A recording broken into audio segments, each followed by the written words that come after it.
Good morning student, class 9 physics chapter 2 का part 2 यानी second video है चैप्टर 2 का। आज पढ़ेंगे बैलेंस एंड अनबैलेंस फोर्स और इसके कुछ एग्जांपल समझेंगे। तो सबसे पहले बैलेंस फोर्स क्या होता है इसको हम समझते हैं कि बैलेंस फोर्स किसे कहते हैं।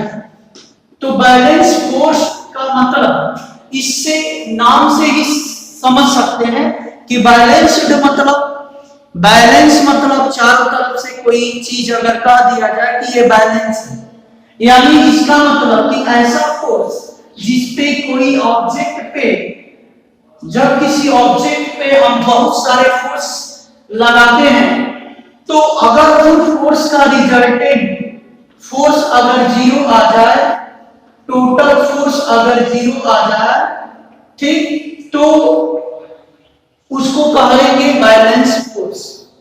बात समझ में आई? यानी क्या कर सकते हैं, डिफिनीशन क्या दे सकते हैं कि the resultant of all force, the resultant of all force that is ये, मान लेते इधर से लग गया, इधर से फोर्स लगा, इधर से फोर्स लगा, ये फोर्स लगा, यहां से फोर्स लगा, ये सारे फोर्स में हमने मान लिया कि ये F1 हो गया, ये F2 हो गया, ये F3 हो गया, ये F4, F5, F6 और F7 और F8, बहुत सारे फोर्स लगेंगे इस पे ऑब्जेक्ट पे। तो बैलेंस फोर्स उसी कहेंगे the resultant of all force acting on the object. ये आपका क्या है, ऑब्जेक्ट है, acting on object is or acting on an object is zero is called balance force। I hope कि आपको समझ में आ गया होगा। यानी कहने का मतलब कि जब किसी ऑब्जेक्ट पे बहुत सारे फोर्स लगे हैं, उन फोर्सों का रिजल्टेंट अगर जीरो हो जाता है तो उसको हम कहेंगे बैलेंस फोर्स। तो डेफिनेशन क्या होगा, तो द रिजल्ट क्या लिखेंगे, इफ द रिजल्टेंट लिखेंगे, क्या डेफिनेशन, इफ द रिजल्टेंट लिख लीजिए definition, if the resultant of all forces acting on a body is zero, then forces are called balanced force। ठीक, बैलेंस फोर्स। तो फार्मूला लिखना, total force equal to F1 plus F2 plus F3, ठीक, plus will be is zero, ये force. तो ये balance force हो गया। ठीक, अब एग्जांपल के माध्यम से इसको मैंने समझाया। ठीक, ये आपका एग्जांपल है। अब इसके बाद अनबैलेंस फोर्स की बात करते हैं। किसकी बात करते हैं, अनबैलेंस फोर्स। तो आई होप कि आपको समझ में आ गया होगा। अब अनबैलेंस फोर्स समझते हैं क्या होता है। ठीक, तो मिटा दें, यहां लिखिए अनबैलेंस फोर्स। ठीक, तो देखिए अनबैलेंस फोर्स इसका ठीक उल्टा, क्या कि अनबैलेंस फोर्स क्या कर सकते हैं, इफ द रिजल्टेंट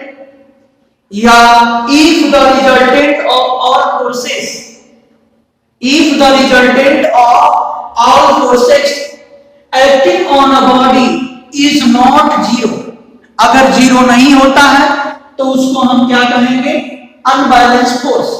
जैसे मान लेते हैं कि अगर कोई साइकिल है या कार है, जो भी हो ऑब्जेक्ट है, मैंने इधर से फोर्स लगाया F1, ठीक, और ये आपका इधर से कोई फोर्स लगाता है F2, ठीक, तभी भी ये गाड़ी ऑब्जेक्ट जो है इधर को मोशन कर रही है, ठीक, इधर को मोशन कर रही है।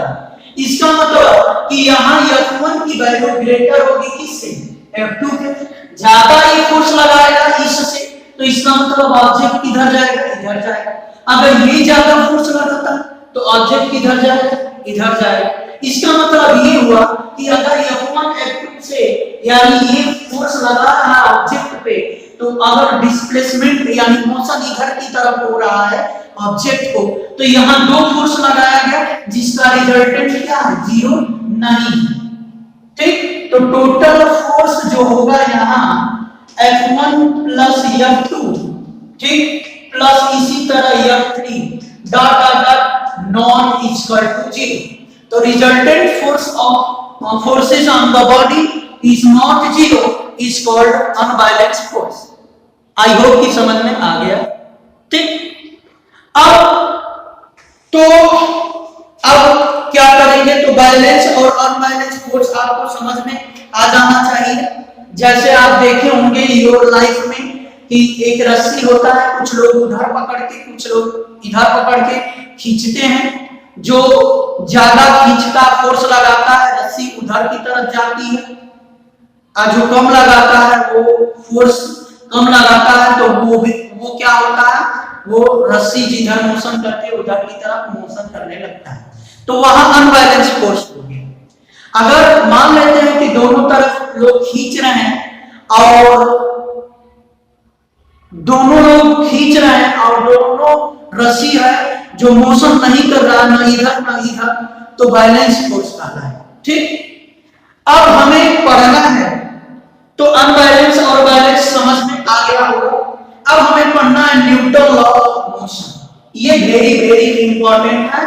न्यूटन लॉ ऑफ मोशन किसे कहते हैं, इसको समझना है, ये वेरी वेरी इंपॉर्टेंट है। तो नोट कर ले, तो डिफिनीशन तो लिख ही लिए होंगे अनबैलेंस का फोर्स का। ठीक, बस इज नॉट जीरो लगा देना है पिछले वाले डिफिनीशन में। अब न्यूटन क्या पढ़ना है, Newton law.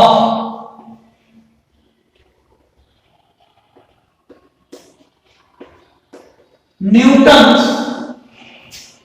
Law of motion.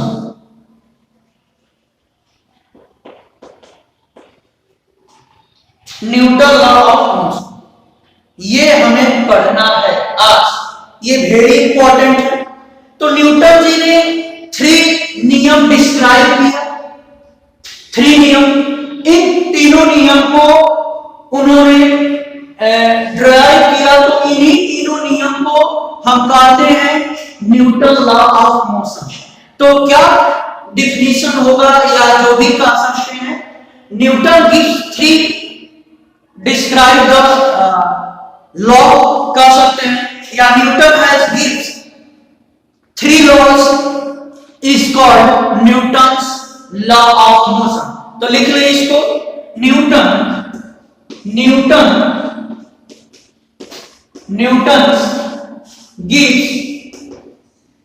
gives 3 law, ठीक, 3 law to describe motion, law to describe motion,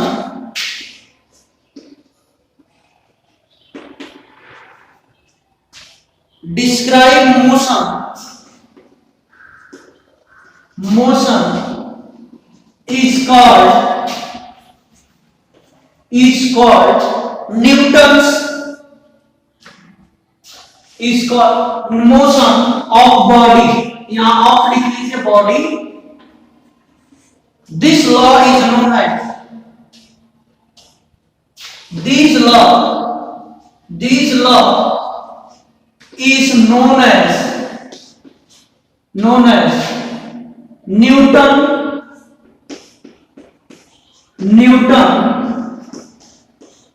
law of motion. Newton law of motion screenshot ले लीजिए।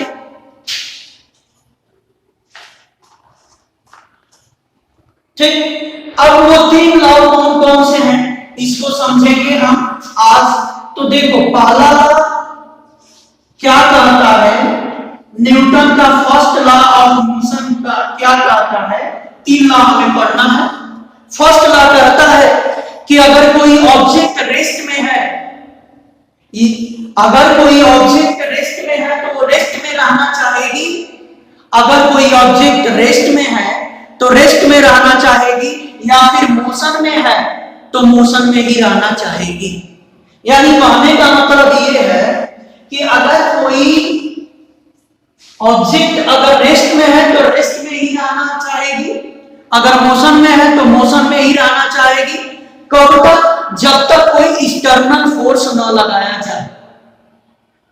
तो जैसे ये ऑब्जेक्ट है, मान लेते हैं कि ये रेस्ट में है, क्या रेस्ट में है, तो ये तब तक रेस्ट में रहना चाहेगी जब तक कोई एक्सटर्नल फोर्स हम इस पे न लगाए। एक्सटर्नल फोर्स, अगर हम एक्सटर्नल फोर्स लगा देंगे तो ये रेस्ट में नहीं रहेगी, मोशन हो जाएगी। तो पहला नियम यही कहता है कि अगर कोई ऑब्जेक्ट रेस्ट में है तो रेस्ट में ही रहना चाहेगी। कब तक? जब तक कोई एक्सटर्नल फोर्स ना लगाया जाए। यदि ऑब्जेक्ट मोशन में है, किसमें है? मोशन में है, तो वो तब तक मोशन में रहना पसंद करेगी जब तक कोई एक्सटर्नल फोर्स ना लगाया जाए। अगर एक्सटर्नल फोर्स लगा देते हैं तो वो रेस्ट में हो सकती है या मोशन स्पीड बढ़ सकता है। तो ये होता है फर्स्ट लॉ। इसी को फर्स्ट लॉ को इनर्शिया डिफाइन किया गया है। ये इनर्शिया भी है, एक तरह से इनर्शिया है। तो उनका फर्स्ट लॉ यही है कि a body at a rest will be remain at a rest and body in a motion will be continuous in a motion of straight line with uniform speed। यहां ध्यान रखेंगे uniform speed से, अगर motion में है तो तब तक यूनिफॉर्म स्पीड से मोशन में होगा जब तक कोई एक्सटर्नल फोर्स न लगा जाए। ठीक, तो नोट कर लें। फर्स्ट हेडिंग डाल लीजिए, first law of motion. First law of motion heading डाल लीजिए, लिखिए a body at rest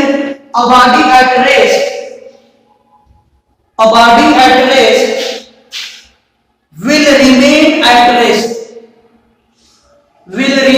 at rest and a body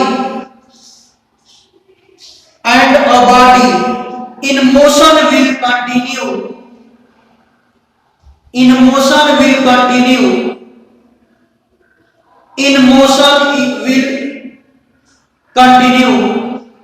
motion in or straight line, in motion or straight line with uniform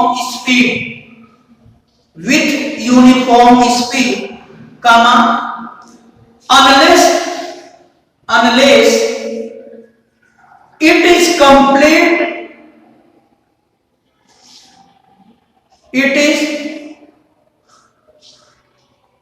COMPELLED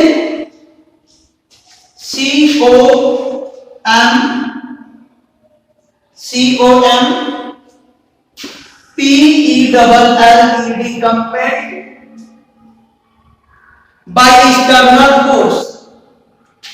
by external force to change its state, full stop. तो ये था आपका first law of motion, इसी को inertia कहते हैं। ठीक, तो ये आपने फर्स्ट लॉ समझ लिया। तो आज के लिए बस इतना, इसके आगे कल अच्छे से सेकेंड लॉ और थर्ड लॉ को डिस्क्राइब किया जाएगा। स्क्रीनशॉट ले चुके होंगे। Thank you.